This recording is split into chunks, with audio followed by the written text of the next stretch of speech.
Matt Wald is the president and CEO of the Columbus Collaboratory, where he's been for the last couple of years since they came into fruition. He is a graduate in engineering of The Ohio State University.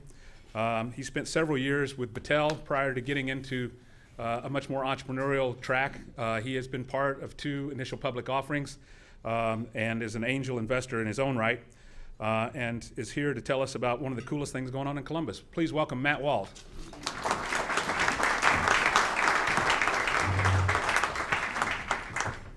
Wow, what a fun crowd. I'm going to have to hang out with you guys more often. Thank you very much. I appreciate the opportunity to come and speak. And I don't know many of you, but I was so pleased to see my friend General Bartman, who's doing some great work at the Ohio National Guard to help make our state more secure. And so General Bartman knows an awful lot about the story that, or the subject we're going to talk about today. I thought I'd start off with a little story, a little fun story to kind of introduce the topic. And it has to do with a car that I bought a couple years ago. It was an Infiniti. And so for 2 years, every day when I've gotten in my car and I plug my iPhone into the USB port, it starts playing this song, American Baby, by the Dave Matthews Band.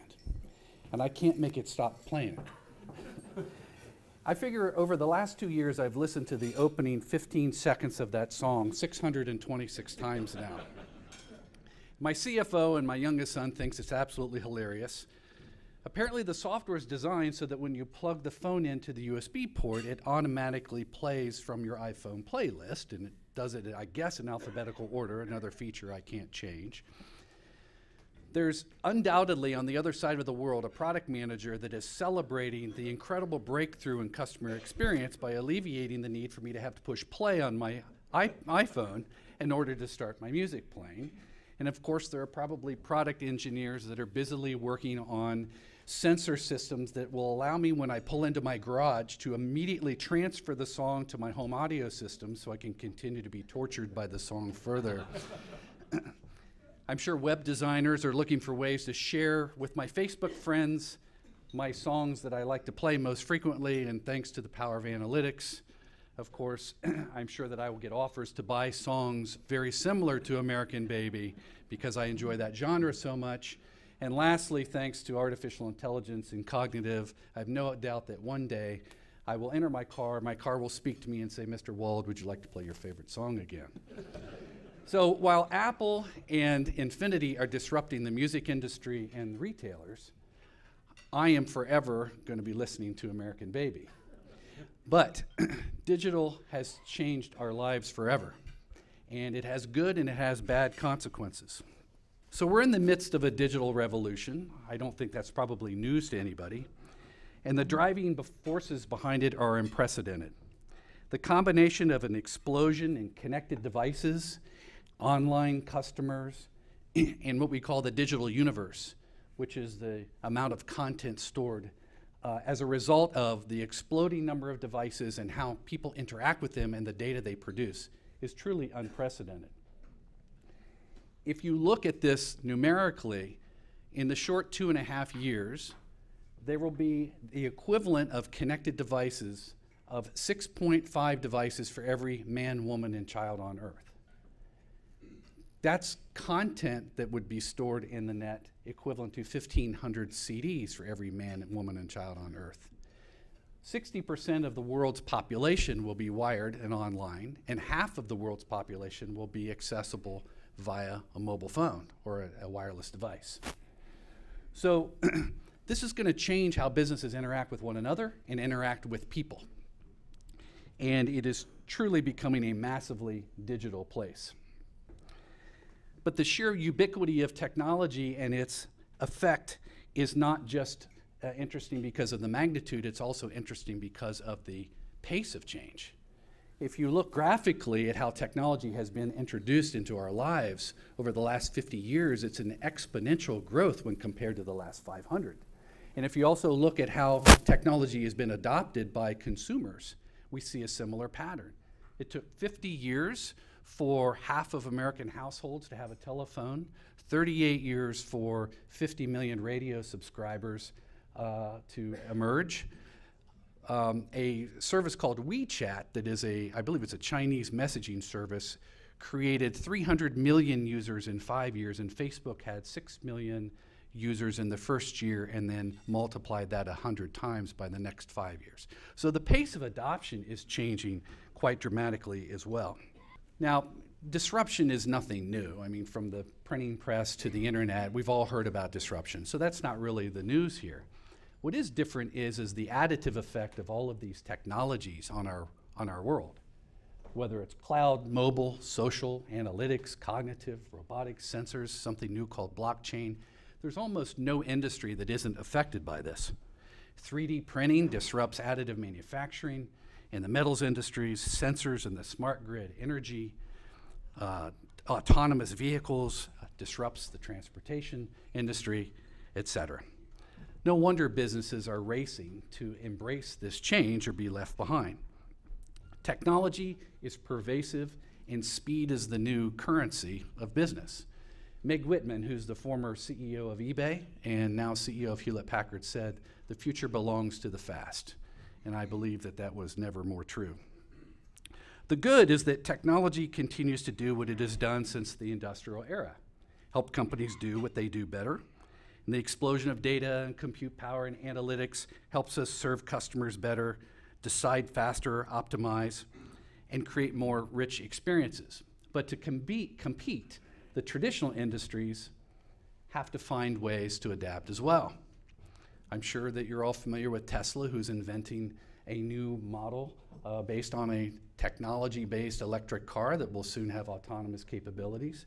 Capital One is looking at partnering with people to use the technology that powers Bitcoin, the register technology, in order to revolutionize how medical claims are transacted securely, reliably. The North Face has partnered with IBM to produce a cognitive-powered interactive experience online where you can converse with it in regular English language in order to have the North Face present product possibilities to you based on where you might travel. You could say, I would like to go to Italy next year in the summer. And it will ask you if you're a male or female, and you tell it what kind of jacket that you'd like, and it will interactively dialogue with you about picking the product that you were interested in.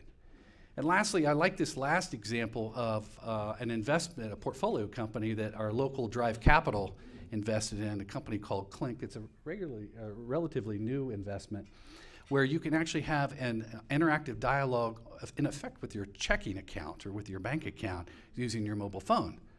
And using very sophisticated deep learning algorithms, they can look at whether your projected spending is on track with what you can afford, whether or not you can afford to go out to a certain restaurant for dinner, etc.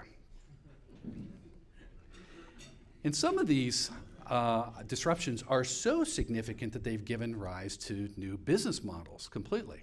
I don't think I need to go on very long about Amazon. Everybody knows about that story. But I would have never guessed that last weekend I would have ordered dinner from Bravo and had it delivered to my door in under 50 minutes by Amazon. Airbnb is the largest hotelier and it doesn't own any property. Facebook is the largest content company and it owns no content. And Snap went public for, I've seen figures all over the place, but I think 20 billion is a safe number. That's the company that authored Snapchat, if you're familiar with that. If you have kids or grandchildren, I'm sure you've heard those words. This is a model based on destroying content after it gets delivered to the intended recipient. That's worth $20 billion. The transformation to digital is more than just about technology. For an organization to fully embrace it, they're going to have to change the kind of company they are, and we as individuals have to change. But we've got to do it quickly, because the ones that lag are going to be left behind. Jack Welch said this, and I love this quote. If the rate of change on the outside exceeds the rate of change on the inside, well, then the end is near. So that's the good part about digital. It helps us grow revenues, drive efficiencies, create new customer experiences, but it also is breaking down the barriers between people, processes, and things, and it's creating a more interconnected, interdependent world. And this is kind of the unintended consequence of the digital revolution. It seems that as companies are racing to embrace the digital age, they are expanding their digital footprint. and that is subjecting them to a whole new form of risk, the risk of cyber attacks. This is the bad of the digital revolution and one of the unintended consequences. So cybercrime's not new. Before the PC, groups called phone phreaks manipulated computerized phone systems to make free long-distance calls. In 1972, there was a fellow named John Draper, and John discovered that if you used the whistle that was included in Captain Crunch cereal, it would actually emit a perfect 2600 hertz tone that would fool the AT&T network into giving you free long distance. He was later known as Captain Crunch. But the growth rate is astonishing in cybercrime. Anybody want to take a guess in the 20 years from 1999 until what's projected to be 2019, what the absolute growth rate in cybercrime could be? It's actually 16,000%. But that's a cumulative 20-year growth rate of about 60%. So to put that in perspective, if you invested in Apple stock 20 years ago, that growth rate is 2.5 times greater than what Apple stock would be worth today. Or your business that might have had $1 million in revenue 20 years ago would be worth $15 billion today. So cybercrime is reaching epidemic proportions. And it's almost like it's the Godfather, only in the digital era. The types of attacks keep growing. It's impossible to keep track, whether they're cross-site scripting or SQL injection or denial of service or phishing attacks. The practitioners themselves have a really difficult time of even keeping up with what are all these different ways that we can be attacked from both the inside and the outside. And much of the risk is from the inside, by the way, of the business. They use names like I love you, Mirai, Melissa, Zeus, Code Red, Heartbleed.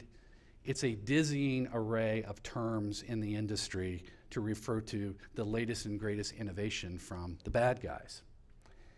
And the attacks are growing in size and in efficacy. I've seen numbers, I think, from IBM that suggest that on average businesses are attacked 16,000 times a year. So in the time that you will have finished lunch, your business could have been attacked twice. 46 times a day, 2 per hour. On average, 1.7 of those attacks per week will succeed. Disturbingly, 62% of global organizations say they're unprepared for a sophisticated cyber attack. And many businesses say that they already have some of their trade secrets in the hands of their rivals as a result. Nobody is immune from this. You've probably picked up a Wall Street Journal or the news and you've seen or read something about this. Home Depot had a breach of 60 million customers, I believe, in 2014. Target 150 million customers. Yahoo had a breach, I believe, of 1 billion user accounts, which was the largest breach in history. And even the US government is reeling from breaches of its own infrastructure. The Office of Personnel Management, which holds records for people that are seeking national security clearances, was breached by an unknown adversary and compromised much of our national security in the process. Unfortunately, it's really profitable to be in this business. The good guys are racing as fast as they can, spending $76 billion a year to try to protect themselves. That spending rate is growing faster than IT itself is growing. But in the race to digital, the ever-growing number of transactions and the ability to monetize the payload makes it an ever-increasing business for the criminals to be in. Data on the black market suggests that you can monetize a credit card for $30 or an electronic medical record for 10 times that, $300. And you can even rent services from would-be criminal groups in order to direct them towards a particular cyber opportunity. There are Russian-based groups, there are other criminal-based groups that have actually services that you can rent by the attack, depending on what kind of an attack it is, and you pay for those. And you even get frequent customer discounts for some of those services for coming back for more. But to really illustrate the inventiveness of the attackers, it's interesting to decompose a little bit what the anatomy of a couple of these look like. Now on the right-hand side, you can't read that, I know, and I'll just mention that briefly, but it depicts a ransomware attack. And a ransomware attack is when a piece of malware is downloaded on your computer, it encrypts your files, and then you are directed to pay a ransom in Bitcoin to the attacker so that they will decrypt your information for you, or they're going to destroy it. But to illustrate the coordination further, let's look at a phishing campaign. So phishing, just to remind you, is the process by which somebody sends you an email. It's a fake email. It looks really real. And they're trying to convince you to click on the email, go to a website, enter information, and when that information is entered, they take those credentials and then they further exploit downloading more information so that they can sell it or use it for some other nefarious purpose. In that kind of an attack, there are multiple roles involved. There's the designer of the fake email. There's the designer of the malware code that executes. There's the operator of the botnet. A botnet is a large network of computers that all operate in concert with one another to offer an attack.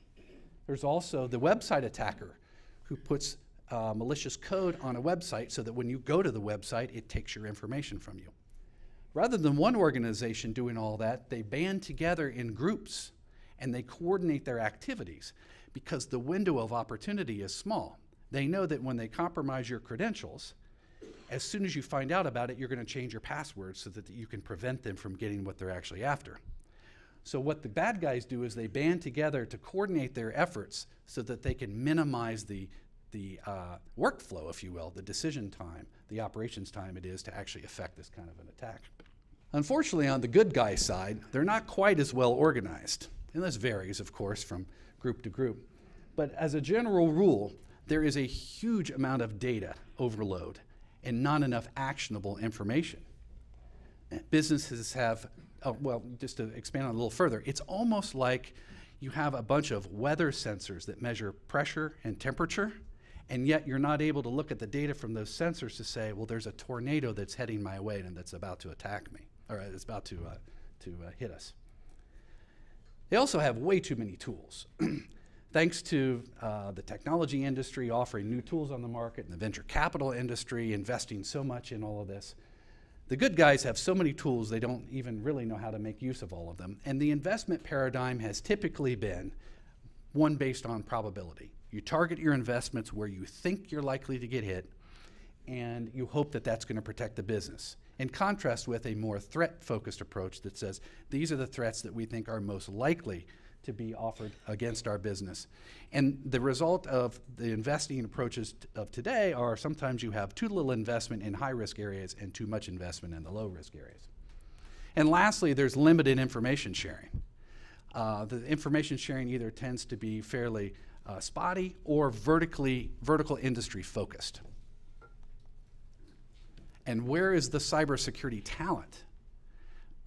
Cybersecurity people are very hard to recruit. They're very expensive to keep, and it's difficult to train them so that they understand your business. The statistics are all over the place, but depending on what you believe, some say that by 2020 there could be 1.5 million cybersecurity professionals needed to accommodate the predicted global shortfall, and many of the ones that are applying for jobs aren't qualified for the jobs they're applying for. You have a situation where the attackers are operating with near impunity, and the good guys are facing an adversary that's far more agile with far less resources. Well, if you're just getting started on your cybersecurity journey, there are 3 things that you could do. One is you could focus on the SANS Top 20. SANS is an organization that is known for training and certification. It has a list of top 20 controls that you can look at, and those would help your business kind of get started. The second thing you could do is join an information sharing organization. One I'll just mention is FBI's InfraGard. It's got a Central Ohio chapter. The Ohio Attorney General has an initiative called Cyber Ohio that you could follow. So there's some organizations that you could get involved in. And the third I would mention is to start networking with peers in your industry. Have your technical folks start collaborating with technical folks also in your industry to understand how they're protecting themselves against cyber attack. But in order to compete with the bad guys who are collaborating, the good guys are going to have to start collaborating as effectively as they are.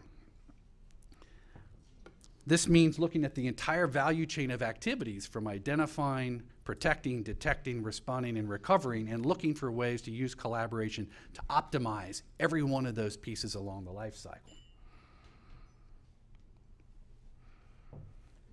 So the benefits of collaboration can be really boiled down to scale and network effects. The more people you have that are sharing threat intelligence, actionable threat intelligence, the more people that you're able to access because of their expert talent, the more resources you might be pooling together, such as techniques and technologies, the more collective problem solving that emerges and innovation that occurs. And that results in increased efficiency and rapidly progressing along the curve of maturity around cybersecurity. Well, that's something that we're doing at the Columbus Collaboratory. Just to back up a little bit, Columbus Collaboratory is an idea that came out of the Columbus Partnership and Columbus 2020. It's been years in the making. It really led to, I don't know if you can see these companies very well, but these 7 companies, AEP, Battelle, Cardinal Health, Huntington, L Brands, Nationwide, Ohio Health, just making sure that I've mentioned them all got together at the urging of the Columbus Partnership and Columbus 2020, and they said, we need a different way. We're solving common problems because of the race to digital and innovating using analytics, and because we all share common cyber threats, we are solving common problems in cybersecurity. So let's get together and find a way to collaborate and share resources. So these 7 companies got together and they invested $28 million in creating a technology company. Now in the Valley, that's not necessarily all that unusual, but in the Midwest, that's a lot of capital for a startup company in technology.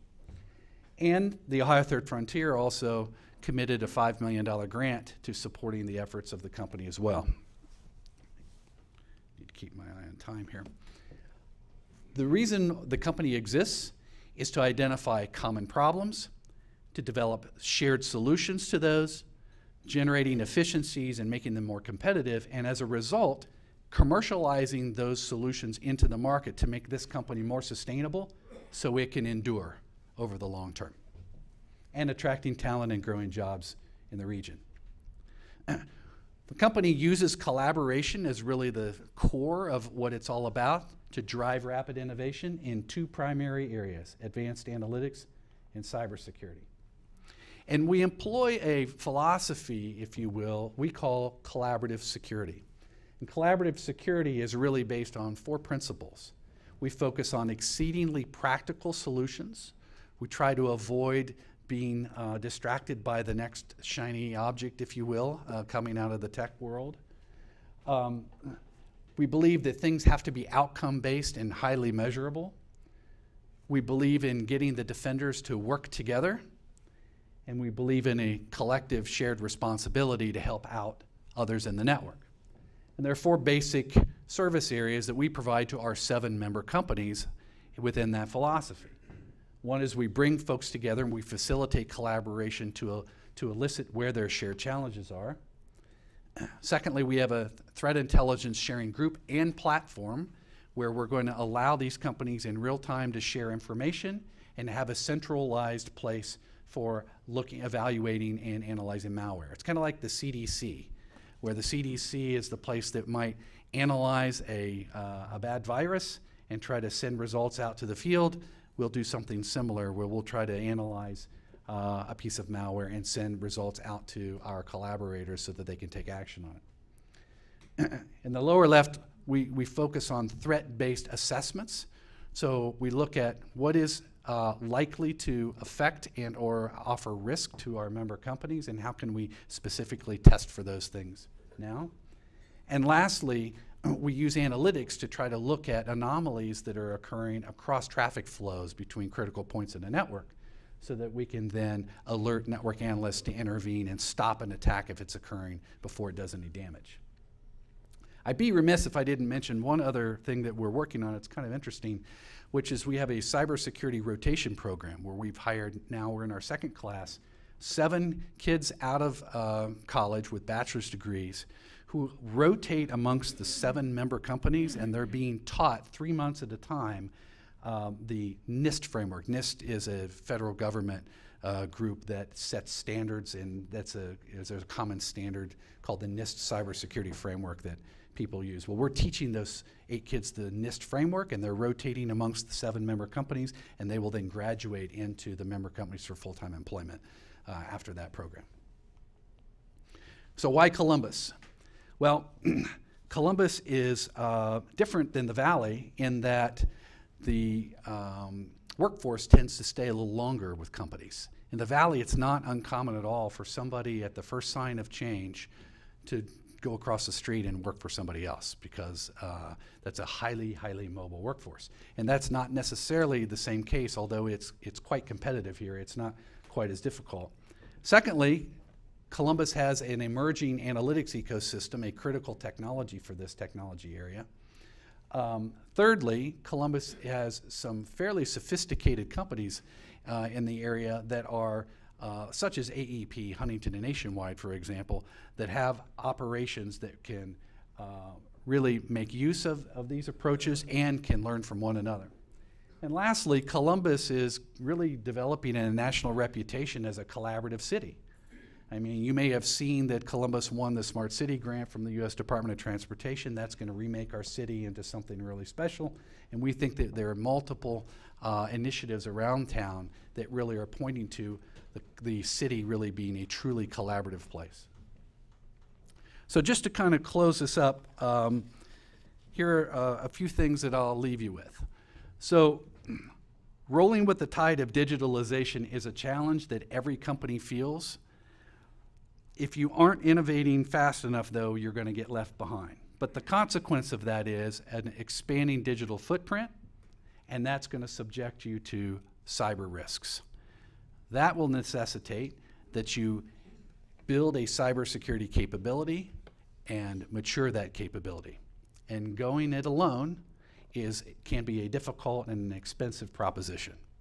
So we think collaboration is a way to affect that. Along the way, there are 3 things I gave you that you can do to get started if you're not already started. One is to involve yourself in one of the information sharing groups. Secondly, to focus on the SANS Top 20. And third, to start collaborating with peers in your industry. And lastly, we believe that we have a model at the Columbus Collaboratory that's very interesting. It's helping to change the game and the economics of cybersecurity and protection. And this year we'll speak more publicly about it later this month as we roll something out to the commercial market, where you can't today, but you'll be able to learn more about it at collaborativesecurity.com. So that's all I have. We have time for some questions. Sure. Sure. Just repeat the question. Sure. So, Questions? yes, sir. What kind of network do the bad guys have for collaboration? Kind of network do the bad guys have for collaboration? It varies. They have discussion boards. General Bartman actually could probably speak on this subject for quite a while. They have discussion forums. They have parts of the web they call the dark web, where they try to obscure themselves and hide and to exchange information and share techniques. So they're informal, they are loosely organized, they're in all kinds of different places. It's not a one easy answer to give. Yes. Supposedly, and I'm not as expert as I am that I'm going to sound, it's easier to detect bad code after it's come than to track back where it came from with all the spoofing. Has there been any real progress made in tracking it back, truly? Yeah, I guess some folks call it attribution. I know they care a lot about attribution in law enforcement and in government. On the commercial side, maybe a little bit less so. Because there what the issue is containing the damage economically and reputationally as fast as possible, rather than spending the additional resources to figure out who perpetrated it. I think that's kind of where the partnership with government comes into play. I mean, the barriers are so low to entering this field that literally a high school kid that's really intelligent with a computer can download some free software tools and do some pretty uncomfortable things to commercial businesses. I think, you know, there are, of course, the nation-state actors, there are criminal gangs, there are activist groups. I'm sure you've heard the name Anonymous before. There are activist groups. And then there are hobbyists. And really, depending on what their motivations are, they can come from a whole lot of different walks of life. Do you have a story you could give us about, you know, since you've created a collaborative, you know, not with names or anything, but what you guys have been able to stop or see? And with some of our analytics, we've been able to detect some unanticipated traffic on networks from devices that weren't expected to be there. And so as a result of using analytics, we were able to intervene more quickly, alert the network analysts, and they were able to then take some remedial action. Another thing we've done is that we have done some very specific point tests based on news. So I'll give you an example. There was a crypto locker attack that was occurring out there in one particular industry, and the question that we had put before us was, are we subjected to that same kind of risk? Are we vulnerable to that same kind of attack? So we were rapidly able to assemble a group, test that network, answer the question, the very specific question that they were asking. Sorry, that's an attack where you, again, like ransomware, you lock up or encrypt information. Just recently, there was an announcement of an open source vulnerability in a piece of software, very obscure. You wouldn't notice it unless, or know about it unless you were in the software development field, an Apache project called Struts. But many companies embed this software into a lot of their software platforms. So we devised a test rapidly over the weekend, wrote a script to figure out whether or not companies were susceptible to that particular type of attack, and were able to give them a quick answer. So those are just a few examples. Yes? Is there a way to get the word out to younger students regarding the opportunities in cybersecurity? Boy, I'll tell you, we would be super supportive of that, and particularly, I will tell you, it's a heavily male-dominated field. I mean, what we need are more diverse, additions to the workforce. And so I think it's going to have to start at the high school level. We're going to have to get kids interested in STEM and particularly in cyber. And the thing is, it's an incredibly lucrative and interesting field. I just don't think that the story is told very well. Tracy? Yes, Tracy. At the beginning of the year, I was reading this magazine in my industry, it's Education Week, and they had talked about how an LA school was, I guess, the victim of ransomware. And basically, they had to pay over $28,000 to get their data back from a cyber attacker. And you don't really think about education being a victim of this kind of attack, but kind of the bread and butter is education data on their students, and it's sensitive data, and a lot of it's test data. But if they don't have it, they have to rebuild years and years worth of information. So just to kind of point out, this is happening in a lot of different fields. And it is, and the education area is interesting because they have some of the least sophisticated resources available to protect themselves, so they're an easy target. So think of it this way, the ROI on an attack like that is really, really high for cyber criminals. You're absolutely right. And not many people are willing to tell about that if they're attacked. Yeah. Do you have any such data? How many attacks occur and how much is being paid out? I don't off the top of my head. I could probably ask some of our folks. You're right. I mean, we have the conundrum of not only state disclosure laws, if there were to be a breach, but it's also not necessarily popular for people within the organization to announce that their infrastructure has been breached to their boss. So it's a little tricky of a subject. I don't know off the top of my head, though. We could get you some info if you look for it. Yes, it sure is. Matt, wonderful Thank you. presentation. Thank you. Appreciate Thank you so much. Appreciate Columbus Rotary. This meeting is adjourned.